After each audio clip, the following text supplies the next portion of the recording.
पंखा एक पॉइंट कम करा।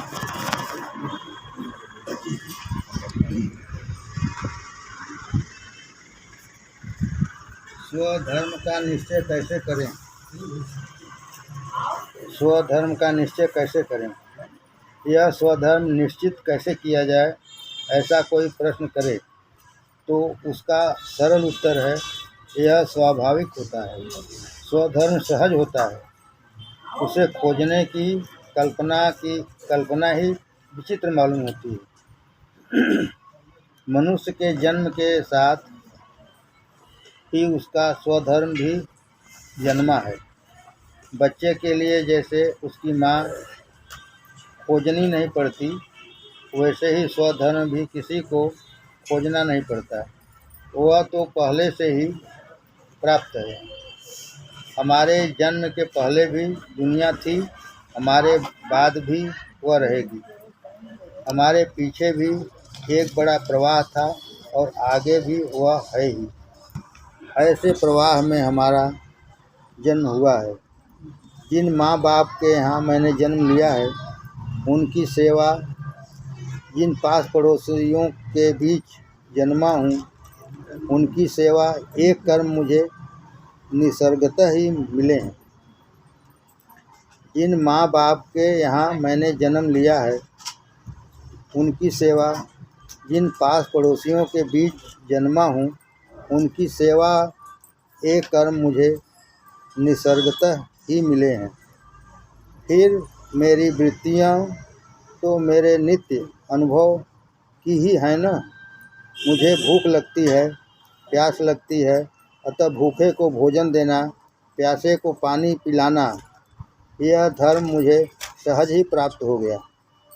अतः भूखे को भोजन देना, प्यासे को पानी पिलाना, यह धर्म मुझे सहज ही प्राप्त हो गया। इस प्रकार यह सेवा रूप, भूत दया रूप स्वधर्म हमें खोजना नहीं पड़ता। जहाँ कहीं स्वधर्म की खोज हो रही हो, वहाँ निश्चित समझ लेना चाहिए कि कुछ न कुछ परधर्म अथवा अधर्म हो रहा है। जहाँ कहीं स्वधर्म की खोज हो रही हो, वहाँ निश्चित समझ लेना चाहिए कि कुछ न कुछ परधर्म अथवा अधर्म हो रहा है। सेवक को सेवा खोजने कहीं जाना नहीं पड़ता। सेवक को सेवा खोजने कहीं जाना नहीं पड़ता, वह अपने आप उसके पास ही आ जाती है। परंतु एक बात ध्यान में रखनी चाहिए कि जो अनायास प्राप्त हो, वह सब सदा धर्म ही होता हो, ऐसी बात नहीं है। कोई किसान रात को मुझसे कहे, चलो वह बाड़ 4-5 हाथ आगे हटा दें, मेरा खेत बढ़ जाएगा। अभी कोई है नहीं, बिना शोरगुल के सब काम हो जाएगा। यद्यपि यह काम मुझे अपना पड़ोसी बता रहा है और यह सहज प्राप्त भी दिखता है, तो भी इसमें असत्य का आश्रय होने के कारण यह मेरा कर्तव्य नहीं ठहरता।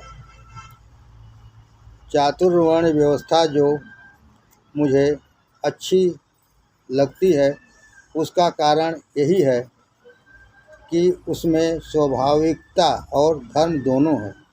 चातुर्वर्ण व्यवस्था जो मुझे अच्छी लगती है, उसका कारण यही है कि उसमें स्वाभाविकता और धर्म दोनों हैं। इस धर्म को छोड़ने से काम नहीं चल सकता। जो माँ बाप मुझे प्राप्त हुए हैं, वे ही मेरे बाप रहेंगे। यदि मैं कहूँ कि वे मुझे पसंद नहीं है, तो कैसे काम चलेगा? माता पिता का स्वभाव, माता पिता का व्यवसाय स्वभावतः ही लड़के को विरासत में मिलता है। माता पिता का व्यवसाय स्वभावतः ही लड़के को विरासत में मिलता है। जो व्यवसाय वंश परंपरा से चला आया है, वह यदि नीति विरुद्ध न हो तो उसी को करना, उसी उद्योग को आगे चलाना चातुर्वर्ण की एक बड़ी विशेषता है। यह वर्ण व्यवस्था आज अस्त व्यस्त हो गई है। उसका पालन आज बहुत कठिन हो गया है, परंतु यदि वह फिर से सुव्यवस्थित स्थापित की जा सके तो बहुत अच्छा होगा। आज शुरू के 25-30 साल तो नए धंधे सीखने में ही लग जाते हैं। आज शुरू के 25-30 साल तो नए धंधे सीखने में ही लग चले जाते हैं। काम सीख लेने पर भी मनुष्य अपने लिए सेवा क्षेत्र, कार्य क्षेत्र खोजता है। इस तरह शुरू के 25 साल तो वह सीखता ही रहता है। इस शिक्षा का उसके जीवन से कोई संबंध नहीं रहता। कहते हैं वह भावी जीवन की तैयारी कर रहा है। कहते हैं कि वह भावी जीवन की तैयारी कर रहा है। शिक्षा प्राप्त करते समय मानो वह जीता ही न हो। जीना बाद में है। कहते हैं पहले सब सीखना और बाद में जीना। माना जीना और सीखना ये दोनों चीज़ें अलग अलग कर दी गई हैं। जिसका जीने के साथ संबंध नहीं उसे मरना ही तो कहेंगे। हिंदुस्तान की औसत उम्र 23 साल है। हिंदुस्तान की औसत उम्र 23 साल है और 25 साल तक तो वह तैयारी ही करता रहता है। इस तरह नया काम धंधा सीखने में ही दिन चले जाते हैं। तब नया काम धंधा शुरू होता है। इससे उमंग और महत्व के वर्ष व्यर्थ चले जाते हैं। जो उत्साह, जो उमंग जन सेवा में खर्च करके जीवन सार्थक किया जा सकता है वह यूं ही व्यर्थ चला जाता है। जीवन कोई खेल नहीं है, पर दुख की बात है कि जीवन का पहला अमूल्य अंश तो जीवन का काम धंधा खोजने में ही चला जाता है। जीवन का पहला अमूल्य अंश तो जीवन का काम धंधा खोजने में ही चला जाता है। हिंदू धर्म ने इसीलिए वर्ण धर्म की युक्ति निकाली है। चातुर्वर्ण व्यवस्था को एक ओर रख दें तो भी सभी राष्ट्रों में सर्वत्र जहाँ यह व्यवस्था नहीं है वहाँ भी स्वधर्म सबको प्राप्त ही है। हम सब इस प्रवाह में किसी एक परिस्थिति को साथ लेकर जन्मे हैं। इसीलिए स्वधर्माचरण रूपी कर्तव्य स्वतः ही हमें प्राप्त रहता है। अतः जो दूरवर्ती कर्तव्य है, जिन्हें वास्तव में कर्तव्य कहना ठीक नहीं, वे कितने ही अच्छे दिखाई देने पर भी ग्रहण न करने चाहिए। बहुत बार दूर के ढोल सुहावने लगते हैं। मनुष्य दूर की बातों पर लट्टू हो जाता है। मनुष्य जहाँ खड़ा है वहाँ भी गहरा कोहरा फैला रहता है, परंतु पास का घना कोहरा उसे नहीं दिखता। वह दूर अंगुली दिखाकर कहता है वहाँ बड़ा कोहरा फैला है। उधर का मनुष्य इसकी ओर अंगुली बताकर कहता है उधर घना कोहरा है। कोहरा सब जगह है, परंतु पास का दिखाई नहीं देता। मनुष्य को दूर का आकर्षण रहता है। निकट का कोने में पड़ा रहता है और दूर का स्वप्न में दिखता है, परंतु यह मोह है। इसे छोड़ना ही चाहिए। प्राप्त स्वधर्म यदि साधारण हो, अपर्याप्त हो, नीरस लगता हो तो भी जो मुझे प्राप्त है वही अच्छा है, वही मेरे लिए सुंदर है।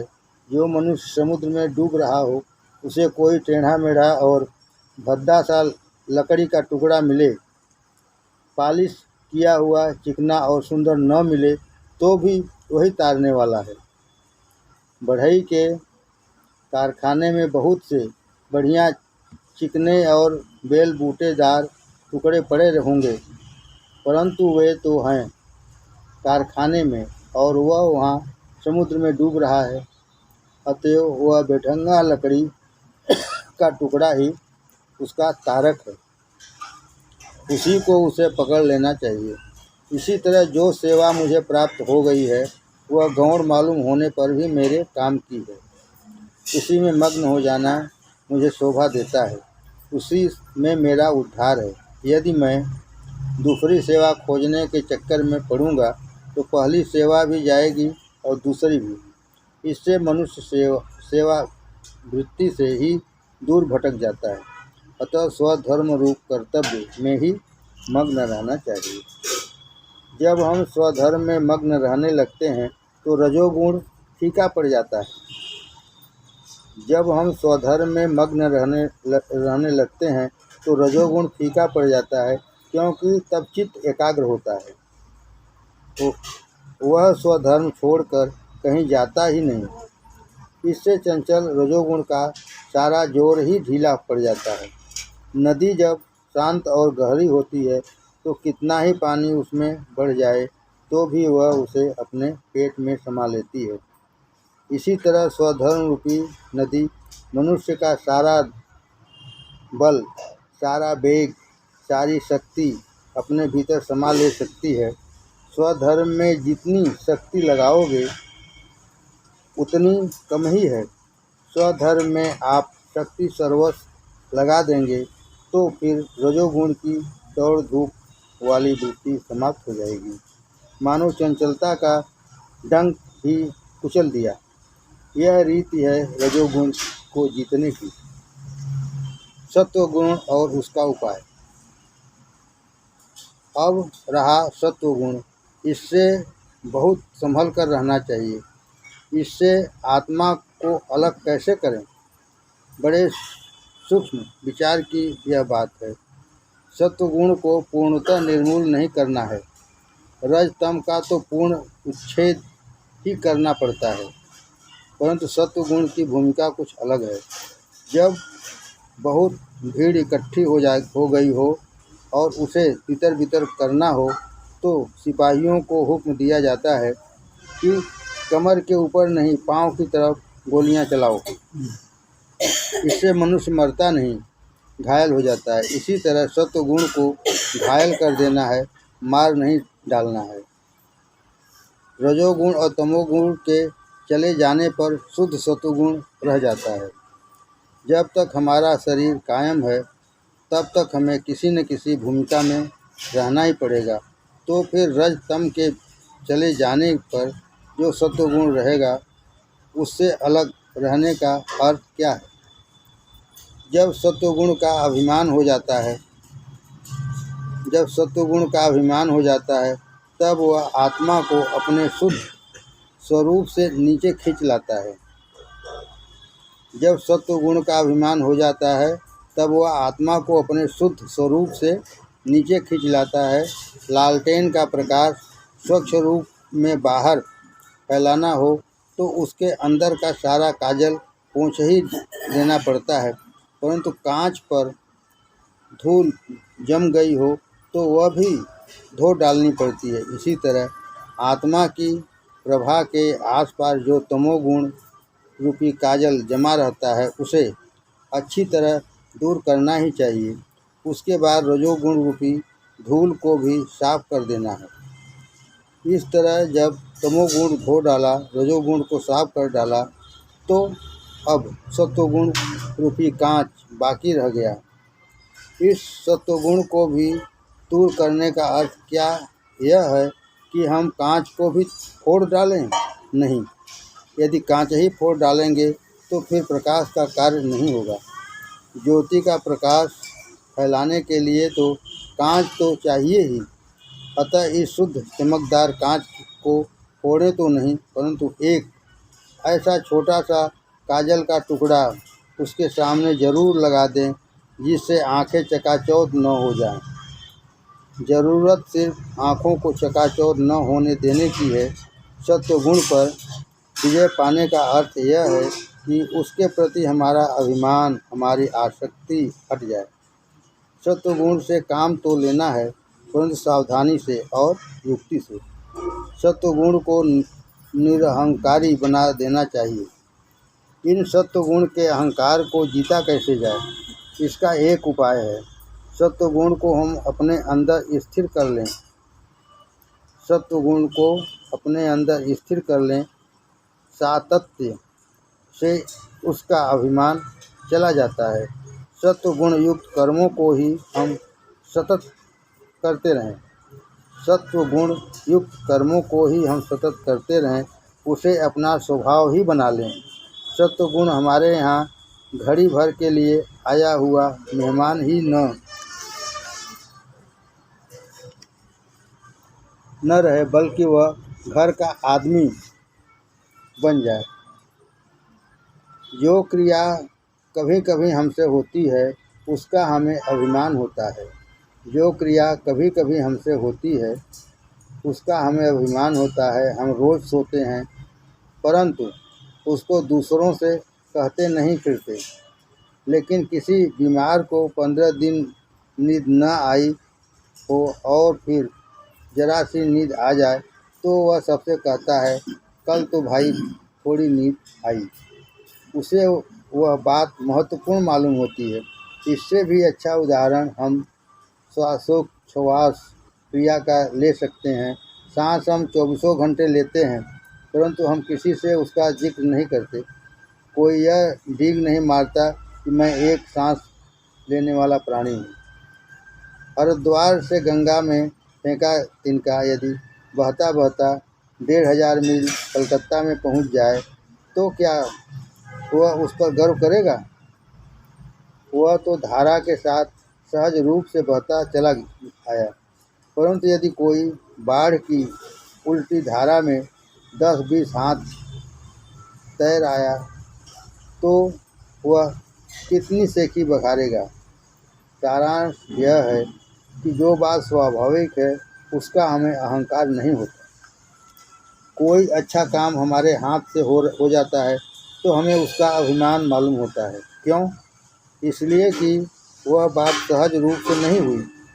मुन्ना के हाथ से कोई काम अच्छा हो जाए तो माँ उसकी पीठ पर हाथ फेरती है, वरना यूँ तो माँ को छड़ी से ही हमेशा उसकी पीठ पर भेंट होती है। रात के घने अंधकार में एक आध जुगनू हो तो फिर देखिए उसकी ऐंठ। वह एक बारगी अपनी सारी चमक नहीं दिखाता, बीच में लुक लुक करता है, फिर रुकता है, फिर लुक लुक करता है। वह प्रकाश की आँख मिचौनी खेलता है परंतु उसका प्रकाश यदि सतत रहने लगे तो फिर उसकी ऐंठ नहीं रहेगी। सातत्य के साथ कारण विशेषता मालूम नहीं होती। इस तरह सत्वगुण यदि हमारी क्रियाओं में सतत प्रकट होने लगे तो फिर वह हमारा स्वभाव ही हो जाएगा। सिंह को अपने शौर्य का अभिमान नहीं रहता, उसे उसका भान भी नहीं रहता। इसी तरह अपनी सात्विक वृत्ति को इतनी सहज हो जाने दो कि हम सात्विक हैं, इसकी स्मृति भी हमें न होने पाए। प्रकाश देना सूर्य की नैसर्गिक क्रिया है, उसका सूर्य को कोई अभिमान नहीं रहता। उसके लिए यदि कोई सूर्य को मानपत्र देने जाए तो वह कहेगा इसमें मैंने विशेष क्या किया। मैं प्रकाश देता हूँ तो अधिक क्या करता हूँ। प्रकाश देना ही तो मेरा जीवन है। प्रकाश न दूँ तो मैं मर जाऊँगा। मैं दूसरी कोई चीज़ ही नहीं जानता। ऐसी ही स्थिति सात्विक मनुष्य की हो जानी चाहिए।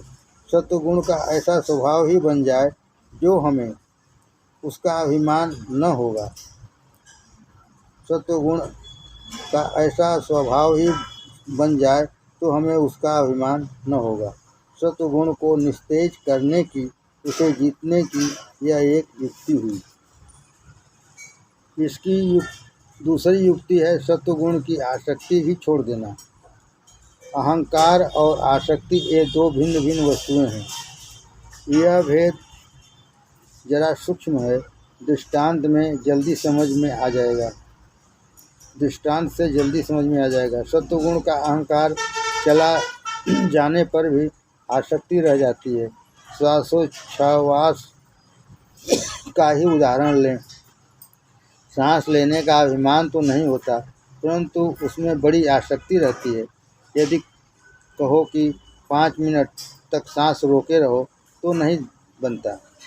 नाक को श्वासोच्छ्वास का अभिमान भले ही न हो परंतु वह हवा बराबर लेती रहती है। सुकरात की एक मज़ेदार कहानी है। उसकी नाक थी चपटी, अतः लोग उसे देखकर हंसा करते, परंतु हंसोड़ सुकरात कहता मेरी ही नाक सुंदर है। जिस नाक से नासापुट बड़े हों वो भरपूर हवा ले सकती है और इसलिए वही सबसे सुंदर। तात्पर्य यह है, नाक को श्वासोच्छ्वास का अभिमान तो नहीं, पर आसक्ति है। सत्वगुण के प्रति इसी तरह आसक्ति हो जाती है जैसे भूत दया। यह गुण अत्यंत उपयोगी है, परंतु उसकी आसक्ति से दूर रह सकें ऐसा साधना चाहिए। भूत दया आवश्यक है, परंतु उसकी आसक्ति न होनी चाहिए। संत लोग इस सत्वगुण की ही बदौलत दूसरों के मार्गदर्शक बनते हैं। उनकी देह भूत दया के कारण सार्वजनिक हो जाती है। उनकी देह भूत दया के कारण सार्वजनिक हो जाती है। मक्खियाँ जिस प्रकार गुड़ की भेली को ढांक लेती हैं, उसी प्रकार सारी दुनिया संतों पर अपने प्रेम की चादर ओढ़ाती है। संतों के अंदर प्रेम का इतना प्रकर्ष हो जाता है कि सारा विश्व उनसे प्रेम करने लगता है।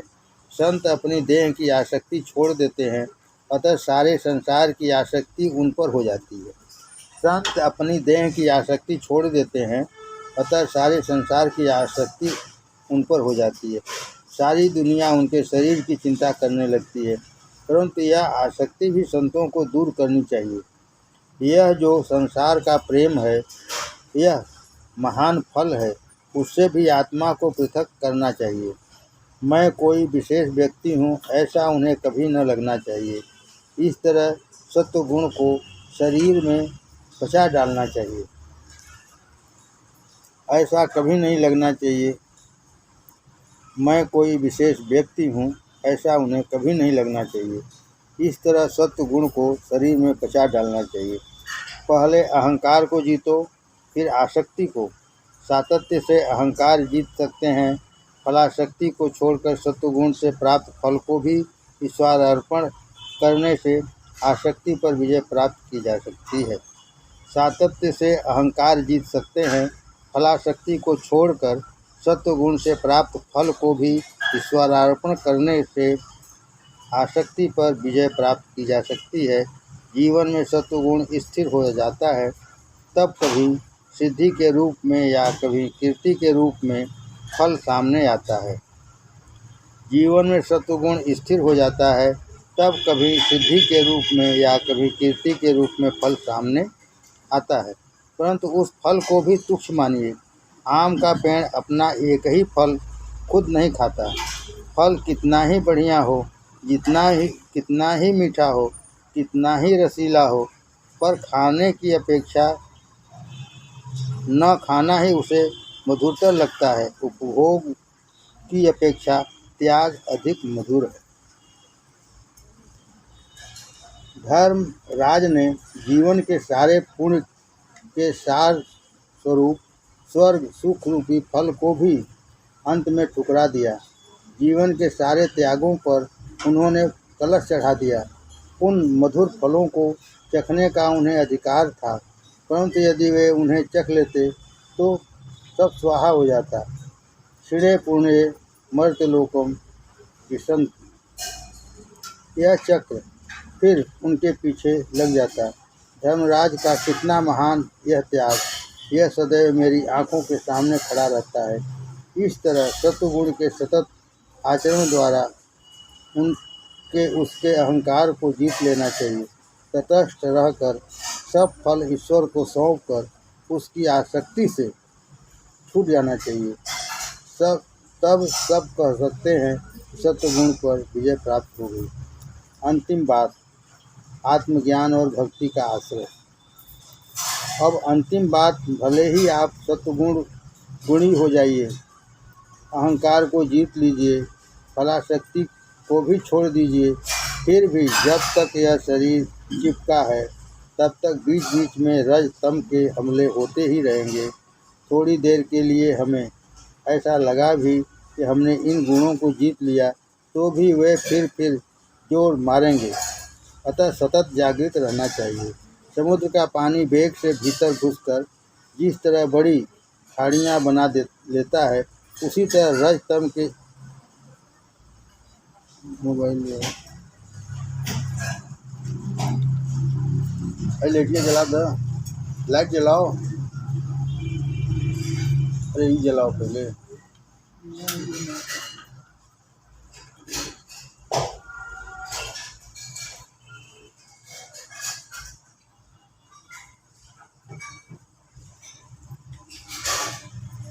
अंतिम बात, आत्मज्ञान और भक्ति का आश्रय। ये अब अंतिम बात, भले ही आप सत्वगुणी हो जाइए, अहंकार को जीत लीजिए, फलाशक्ति को भी छोड़ दीजिए, फिर भी जब तक यह शरीर चिपका है तब तक बीच बीच में रज तम के हमले होते ही रहेंगे। थोड़ी देर के लिए हमें ऐसा लगा भी कि हमने इन गुणों को जीत लिया, तो भी वे फिर जोर मारेंगे। अतः सतत जागृत रहना चाहिए। समुद्र पानी वेग से भीतर घुसकर जिस तरह बड़ी खाड़ियाँ बना लेता है, उसी तरह रजतम के जोरदार प्रवाह हमारी मनोभूमि में प्रविष्ट होकर खाड़ियाँ बना लेते हैं। अतः जरा भी छिद्र न रहने दीजिए। पक्का इंतजाम और पहरा रखिए, चाहे कितनी ही सावधानी दक्षता रखिए। जब तक आत्मज्ञान नहीं हुआ है, आत्मदर्शन नहीं हो पाया है, तब तक खतरा ही समझिए। अतः जैसे भी हो आत्मज्ञान प्राप्त कर लीजिए। आत्मज्ञान कोरी जागृत की कसरत से नहीं होगा तो फिर होगा कैसे? क्या अभ्यास से? नहीं। उसका एक ही उपाय है, वह है सच्चे हृदय से प्रेम पूर्वक भगवान की भक्ति करना। उसका एक ही उपाय है, वह है सच्चे हृदय से प्रेम पूर्वक भगवान की भक्ति करना। आप रज और तम गुणों को जीतेंगे, सत्व गुणों में को स्थिर करके उसकी फलाशक्ति भी जीत लेंगे।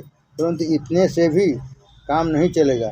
जब तक आत्मज्ञान नहीं हुआ है, तब तक काम चलने वाला नहीं। अतः हम अंत में भगवत कृपा ही चाहिए। सच्ची हार्दिक भक्ति के द्वारा उसकी कृपा का पात्र बनना चाहिए। इसके सिवा मुझे दूसरा उपाय नहीं दिखाई देता।